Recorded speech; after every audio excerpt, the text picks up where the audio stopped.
Very good afternoon to one and all. The organizing secretary of Medicine Update, Amrita Medicine Update, Dr. Subhash is a good friend of mine. So just before me entering the stage, he walked towards me and told that, Dipu, you are the only person who is standing between the lunch and the audience. So try to make it quick. So I will try and do justice to that as well.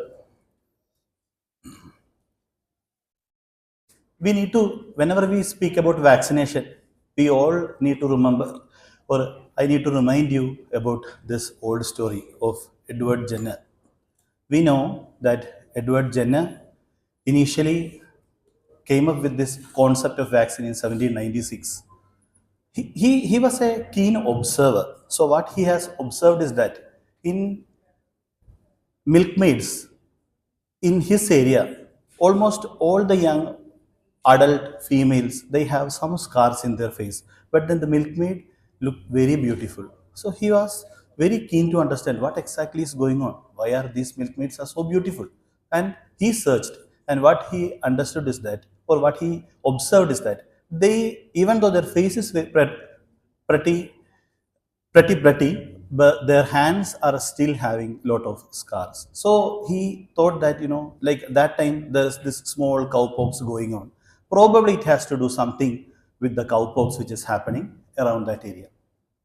And in order to prove his theory, during that time, his own milkmaid, one Miss Sarah, developed this cowpox. He extracted the material and then stabbed into his farmer's or his gardener's son, James Phipp. And the result, after 2 weeks, now he was sure that somehow this biological material is going to protect this farmer's son. And then he later inoculated the son with the smallpox virus, and he did not contract the disease. Morally, it doesn't sound that great, not such an exciting story for the person who was the subject, but definitely, as far as the history of medicine goes, that was a breakthrough which had happened that day. And you can see the causes and effects of the variola vaccine disease. He published a 23 case series in which he had written his observations nicely. So that's how the whole idea of vaccination started. And today I will briefly discuss the background, the need for immunization, what are the recommended vaccines in adults, briefly about individual vaccines, special situations which we often come across in our practice, and how to use the schedule. So why are we discussing vaccination today? Because we thought that many of these diseases, these are preventable diseases. We are seeing a resurgence of these preventable diseases these days, including the diphtheria, the mumps. Like even recently in our hospital, there was a mumps outbreak like 6 months back, and every other medical student was getting the mumps. So, and India is a big contributor of these communicable diseases to the global burden. So, very important to know how to prevent these diseases, not only in adults, because not only in children, but also in adults, because the adults are also contributing immensely to the development of, to the number of these diseases to the global population. We know these are the vaccine preventable disease, our classical DTP, diphtheria, pertussis, tetanus, MMR, measles, mumps, rubella, and the 3 postplanectomy kind of conditions, Haemophilus influenza, meningococcal, pneumococcal, hepatitis A, hepatitis B, HPV, rota, varicella. So these are the vaccine preventable diseases. So if we can use intelligently the vaccine, then majority of these infectious diseases can be kept under control. And the problem with India is that, in general, is that the paucity of the data regarding vaccine preventable diseases, especially in adults, and there is no national adult immunization guidelines as well.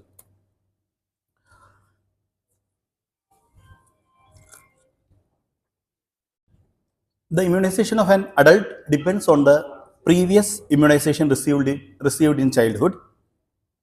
And the major guidelines are, as we know, all of us usually often refers to the CDC, ACIP, that is Advisory Committee on Immunization practices guideline. Sometimes we look for the WHO guideline, and unfortunately, there is no much guideline from India. Whatever we have is a consensus recommendation, and definitely there is no enough evidence to generate our own guidelines. So even the API guidelines is falling back to the CDC ACIP and then getting the evidence from there. So basically, it's always CDC ACIP as of this point of time, because we have not yet developed the habit of generating the evidence from our part of the world. Once we have that, then we can have our own proper guidelines. Till now, it is CDC ACIP. This is one concept which I want to, before going to the vaccines per se, one concept which I want to especially highlight. That is, we have this. Okay, it's not working.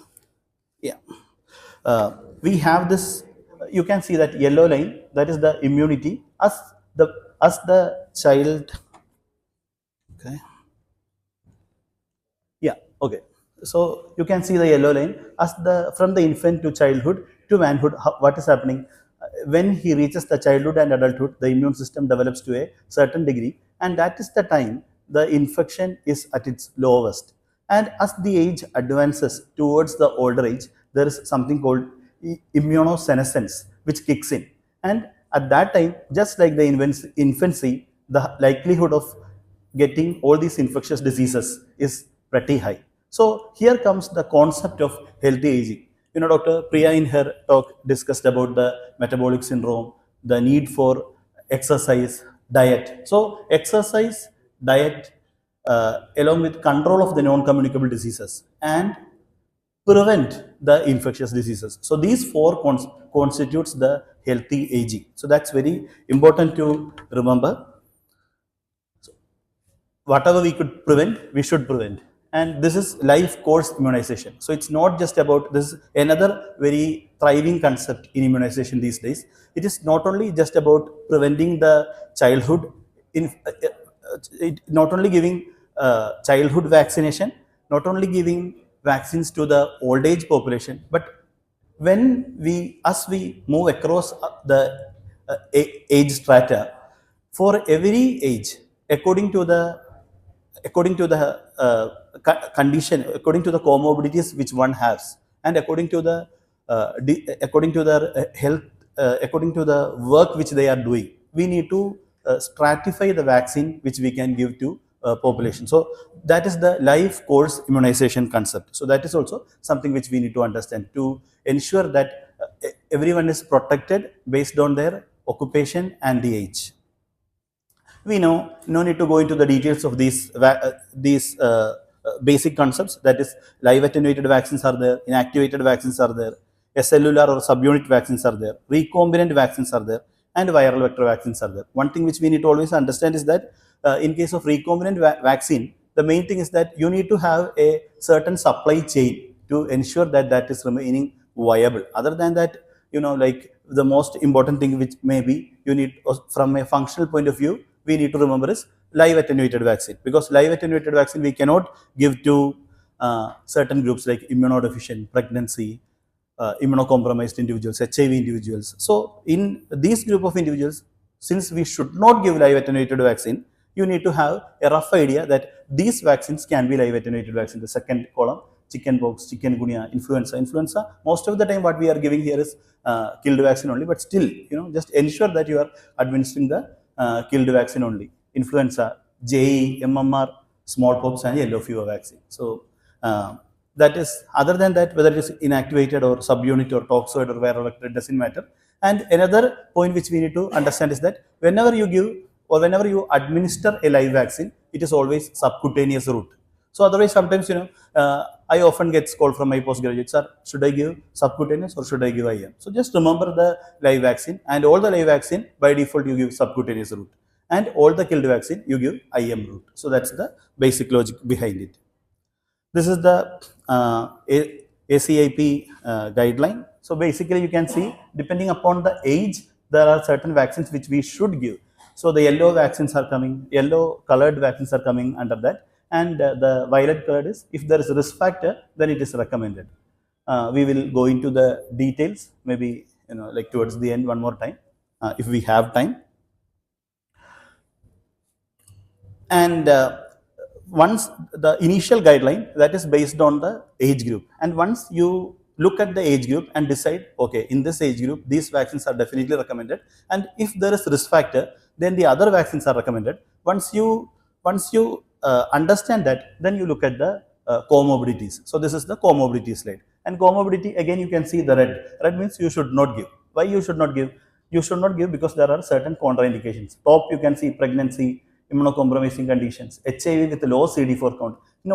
All these are immunocompromising conditions. And what are the red? The live influenza vaccine, MMR, varicella vaccine, HPV, human papillomavirus vaccine. All these are live vaccines. So live vaccines are contraindicated when you have an immunocompromising condition. So, and yellow vaccines ideally you should give. So again, Indian consensus guideline, as I said earlier, more or less follows the national or international guidelines, except you can see certain blue things. Blue things is, like in certain areas there will be benefit outweighs risk. So in these areas, you should give these vaccines. For example, you can see chikungunya vaccine. So if you have a chikungunya epidemic area, I mean, in India it is not available, but still, like it is available globally, then you can give chikungunya vaccine. And then typhoid vaccine. Typhoid is not, it will not be featuring in US CDC, but we know whenever we have a clinical case, we start the history with whether you have a history of travel outside Kerala. So nowadays we are seeing indigenous typhoid cases as well, but still. So cases like typhoid, JE we have vaccine. In Alappuzha, I studied in Alappuzha. So that time, at least during the outbreak time, we used to get the JE vaccine. So JE vaccine, RSV, typhoid, these kind of vaccines are more or less little bit tailored to the Indian setting, and we can give based on the scenario. So let's quickly go through the recommended vaccines as well. Now the varicella vaccine, as I said, it's a live vaccine. So all the classic contraindications, like which we already discussed, will by default come into picture. I need not speak about the contraindications every time. And classically, it is a 2-dose schedule. For the first dose schedule, followed by 4 to 8 weeks, you give the second dose schedule. And the old logic, live vaccine, so it is subcutaneous, 0.5 ml, indicated in no evidence of immunity to varicella, no past history of chickenpox, healthcare personnel with no evidence of immunity to varicella, and if CD4 count is more than 200, you can give varicella vaccination. And the most common question which as a clinical practitioner we often get is that, sir, I had an exposure to chickenpox patient, so what should be my preventive strategy? So that in that scenario also, most of the time our answer will be take the varicella vaccine if it is within the first 72 hours. So that is a common clinical scenario which you need to remember. So if there are no contraindication, then you go for varicella vaccination as a protective. So if you are giving varicella vaccination within the first 72 hours of exposure, is it 100% protective? It is not. It is actually 80% protective. 20% of the time you can still get the breakthrough infections, but still, even if you are getting, the chance of you getting a severe infection or other than cutaneous infection like varicella, meningitis, encephalitis, those kind of complications are also very low. Especially towards the older age group, definitely recommend varicella vaccination if somebody is asking you for help, especially if there is a history of exposure. Okay. And now the main vaccine which GSK is promoting is the Shingrix zoster vaccine. The evidence is coming from 2 big trials, SO50 and SO70, and indicated in people who are more than 50 years or above. Why they are recommending zoster vaccine? Because like zoster is a very painful condition. At least I know all our professors, they would have had at least one patient who had severe postherpetic neuralgia for a prolonged period of time and presenting to us with depressive symptoms. At least some of them wanted to just end their life. So postherpetic neuralgia is a severe and painful condition, and because of the severity of the condition, anything which can prevent this kind of depressive condition, we should promote. So that is why, the zoster vaccine is getting so much promotion. And of course, the practically we are not able to promote it that much because the cost of the zoster vaccine is kind of pretty high. Like for one dose, it costs roughly around 10,000 rupees, and you need to give two doses. The second dose you can give as early as 2 months or up to 6 months. And there are trials in which they have studied whether 2 month second dose of vaccine is better than the 6 month second dose of vaccine, and then more or less it has been proven that both the second you giving second dose at 2 months or 6 months, it doesn't make much of a difference. And 0.5 ml IM, same logic. Contraindication: if there is pregnancy, it is a relative contraindication, and severe allergic reaction is also a contraindication. So zoster vaccine, try to promote more than 50 years if uh, of course if economy is not much of an issue. Regarding typhoid vaccine, so in our hospital, typhoid vaccine is kind of mandatory for the people who take typhoid vaccine, who handles food. For the food handlers, this is typhoid vaccine is something which very important. We all know the story of typhoid Mary, so I need not go into the details, but still that is why the importance of giving typhoid vaccine. And then practically we give typhoid vaccine, especially like nowadays most of the kids are studying abroad, like not like outside India, but in Bangalore, in Tamil Nadu. So and they very often eat outside. So just to prevent developing typhoid, so in such subgroup of patients, when they contact you, try to promote typhoid vaccination. So that will help them prevent contracting typhoid. There are certain live oral type vaccine is there, type TY21A. VI polysaccharide vaccine is there, and typhoid VI conjugate vaccine is there. And the vaccine which we usually gives with and has much more effectiveness is typhoid VI conjugate vaccine. And every 2 to 3 years you can give the booster dose. Of course, if the patient is ill in the form of febrile or gastroenteritis, then you don't give typhoid vaccine, because at that point of time already the patient's immune threshold is kind of low, and then immune modulation is happening. So not only typhoid vaccine, all the vaccines we tend to avoid when the patient is already having a febrile episode or any other illnesses. Hib, H influenza B, meningococcal, pneumococcal. So these three things you will always think together, because in scenarios such as post-splenectomy, usually you tend to give all the three vaccines. And Hib vaccine, if you have ever tried to give Hib vaccine to post-splenectomy patient, then it's usually you will not get Hib vaccine. So you have to ask for Infectious hexa. And in Infectious hexa, one of the component is H influenza B. You just take that influenza B and then give Hib vaccination. So that's how usually we will give Hib vaccination. And if it is a planned splenectomy, all vaccination you need to give 2 weeks, at least 2 weeks prior to the splenectomy. Once splenectomy is done, then you have to just wait for some time before giving the vaccines. In case of hematopoietic stem cell transplantation, in those kind of transplant scenario also, ideally minimum 2 weeks, ideally 4 weeks before going for HSCT, you have to complete all your vaccination schedule for the maximum benefit. Once HSCT is done, then definitely the initial 6-month period is the period where you will give lot of immunosuppressants and you are modulating the immunity by adjusting the medication. So once the patient is stabilized, that usually takes up to 6 months to 1 year. That is the time you will start vaccinating. Initially, if you try to vaccinate before 6 months, then it is unlikely that the patient is going to develop any useful protective immunity. So that is something which you need to keep in mind. Hepatitis A, again you have two vaccines, live vaccine and killed vaccine. Live vaccine, at least in our hospital, it is Biovac, and killed vaccine is Havrix. I personally prefer always killed vaccine, because you never know who is going to get.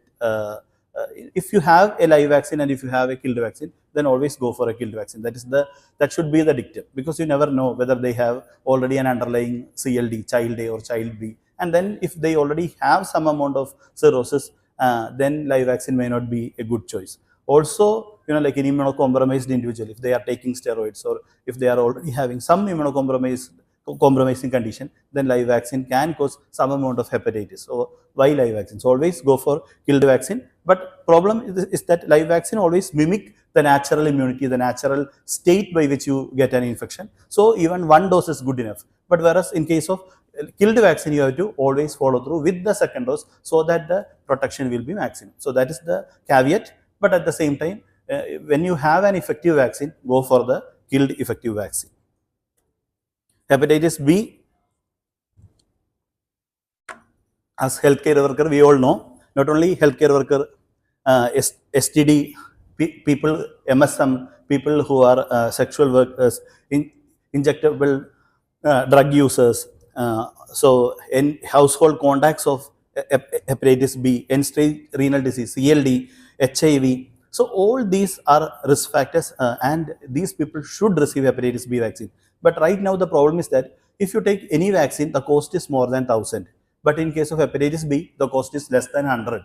Because of which no pharma want to prepare hepatitis B. So nowadays, it is very difficult to give hepatitis B even to our own healthcare workers because the vaccine availability is a big concern. So, but hepatitis B is something which we should give to all these people who are indicated, and then as healthcare workers, we all should take hepatitis B as well. 016, and after 3 months from the third dose, ensure that you are getting an anti-HBs antibody and your titer is more than 10. So that is when you know that you are protected. If anti-HBs antibody titer after 3 months of taking the third dose, if it is not more than 10, you have to go for the second series. Human papillomavirus, our oncologist, Dr. Pavitran, he always, for the past 2 years, he always calls me at least once in 2 months and ensure that in every 3 months we are doing a HPV vaccination campaign. Because what he is saying is that we have to prevent, it is a cancer prevention vaccine. So once you have an opportunity to prevent cancer, why not vaccinate? Not only against infectious diseases, but this is like not like a pure infectious disease, but a virus which has the potential to cause cancer. And in globally, if we look, 70% of the cancers are by HPV 16 and 18. And in case of India, 80% of the cancers are by HPV 16 and 18. So, you know, whether you are giving Gardasil 4 or whether you are giving Cervavac, they has 16 and 18 in 4 serotypes, 6, 11, 16 and 18. So the 16 and 18, just by giving 16 and 18, 80% of the cervical intraepithelial neoplasia as well as cervical cancers you can prevent. So before the age of 14, give 2 doses. And after the age of 14 to 26, you can give 3 doses. Up to 45 you can give, but then earlier the better. Before 14, definitely. Before the first sexual exposure, definitely. And after 26, the benefit will not be that much. And there are massive studies like from the Swedish registries as well as recently there was a BMJ commentary in which they have said that if you are using Gardasil 4, you have 80% chance of preventing the cervical intraepithelial neoplasia. And if you are using Gardasil 9, so which covers more serotypes, 5 more serotypes it will cover, then the protective ability will be 90%. So at least you have to start giving Gardasil 4, promoting Gardasil 4 or Cervavac, which is much more cheaper and our Indian made vaccine. Influenza. Okay, 2 weeks back I had taken influenza and I am a big promoter of influenza vaccine. Always go for Influvac Tetra or one of the Fluarix Tetra, one of the killed variant of the influenza. After taking the vaccine, immediately 1 week later I got flu, and it was one of the H1N2 subtype. But still, one positive thing was there was no need for me to take a leave because of the flu, so it definitely helped. But unfortunately, the post-viral bronchitis is still kind of persisting. So even if you are taking flu vaccine, you may not be 100% protected, but still very good to prevent the debilitating portion of the influenza. Especially nowadays, you are seeing influenza-associated encephalitis and other related complications. MMR vaccine, as I said, like now there are multiple outbreaks. As I said in the earlier part, lot of our medical students also developed mumps these days. And then what we did is that we had given for certain batches where there outbreak numbers were high, we had given, as part of outbreak prevention, we had given mass vaccination campaign to those subsets, and the mumps outbreak got prevented. So MMR vaccination has not only in our routine scenarios, but whenever these outbreak scenarios, especially people staying in the hostel and all, we have this opportunity to do these kind of campaigns and arrest the vaccination. Pneumococcal vaccination, the age more than 65 is the recommended age for giving pneumococcal vaccination. More than 19 to 54, 19 to 64, if there is any comorbidities, you can always give pneumococcal vaccine, and you should try giving pneumococcal vaccine. I had an interesting story to share, but unfortunately, I think the time is running out, so I will not go into the details. But still, you can see any predisposing medical conditions like alcohol use, heart disease, lung disease, liver disease, diabetes, like any comorbid illness, definitely go for pneumococcal vaccine, because that is the single most important reason for the development of community-acquired pneumonia. Till now, it was PCV13 followed by PCV23 2 months later. But now Pfizer has come with PCV20. So nowadays, everyone is moving towards PCV20. Give one dose of the advantage of PCV20 is that give one dose of PCV20 and then just forget about it. Otherwise, you have to remember, okay, first you have to give PCV13 because one is protein conjugated. PCV23, it is polysaccharide conjugated. First give protein, then give polysaccharide. You need not remember all these things. Just give one dose of PCV20 and then forget. So that's where we are moving towards. But still, nowadays, at least for the past couple of years, people are going to come after taking one dose of PCV13 or one dose of PCV23 towards you. Then you can tell, okay, you had already taken PCV13 and PCV23. PCV13 or PCV23. Now you need not take the booster dose in PCV13 or 23. Just go for PCV20. So that is one thing you need to remember. But if they have already completed PCV13 and PCV23, then after 5 years you can give a PCV20. So PCV20, we all are moving towards PCV20. Meningococcal vaccine, like for travelers, pilgrims, as I said, post-planectomy situation. That is the situation where you will give meningococcal vaccine. B is difficult to get, but quadrivalent ACY and W135, that is the vaccine which is available with us. Other than the usual contraindication of anaphylaxis and febrile illness, you can give meningococcal vaccine in these scenarios. Polio, I mean, not a adult vaccination per se, but problem is that nowadays we have a lot of Bengalis, Biharis across Kerala, and no one knows, who they had taken what all vaccination. So and nowadays their economic status is also going up. At least one Bihari patient I am getting these days. So if they are coming and if they want to take vaccination, then maybe you might have to consider even giving polio vaccination to them, the 3-dose 0614. RSV, it is not yet available in India, but recently we have completed a trial. I mean, Amrita was part of the trial, and the trial results are awaiting. So maybe in the next 6 months, RSV vaccine is going to hit our market. So it is definitely indicated in pregnancy from 30 to 36 weeks and age more than 60. Because you don't have much medicine for RSV, right? And DPT, the Boostrix vaccine. Like pregnancy is the classical scenario in which you give Boostrix vaccine. Every second trimester we used to give. Other than that, for all the patients, for all of us, every 10 years, at least once in every 10 years, you need to take the DPT, basically for the tetanus. But I don't think TD and other vaccines are available. So we are going with Boostrix at this point of time. Yellow fever, all travelers comes to us and wanted to take yellow fever vaccine. Unfortunately, other than in certain places, which is very much associated with travel, the 17D live vaccine of yellow fever is not available. So we will refer either to naval base or to CL, that is airport. From there, they can get the yellow fever vaccine. You prescribe a yellow fever vaccine, live vaccine subcutaneous, remember that, and then you send them to either naval base or CL. They will get the vaccine from there. Rabies vaccine, definitely the 3-dose schedule is there. For pre-exposure prophylaxis, 3-dose schedule 07, 21 or 28. For post-exposure prophylaxis, 037, 14 and 28, 5-dose. And don't go for intradermal as far as if you are in a private hospital and if you have the option, go for intramuscular. Because at least I have seen anecdotal cases where intradermal was not that protective. So go for intramuscular along with the IVIG. COVID-19, there is no point in thinking about COVID-19 because COVID-19 vaccine is not available. Again, you need to understand why there is COVID-19 vaccine is not available in India.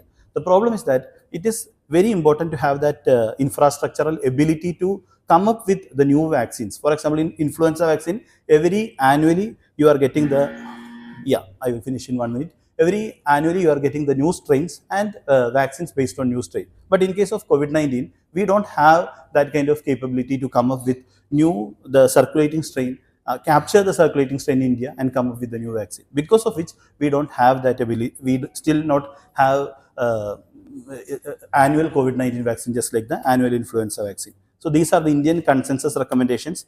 So we will skip that. Just need to know that we have Indian consensus recommendation. Post-splenectomy is a special scenario. We already told pneumococcal, meningococcal, H influenza B and annual influenza vaccine we need to give. Recommendations for traveling to India, there are certain list of recommended vaccines which we need to give.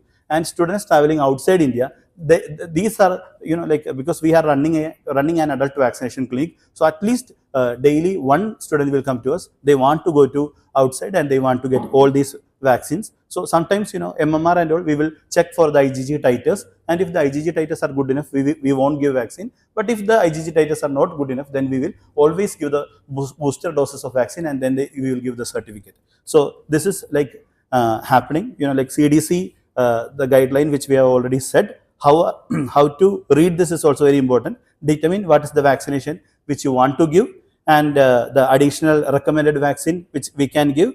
Then review vaccine type frequency. Fourth, ensure that there are no contraindication to administer the vaccine, and look for any updates. So that's the way.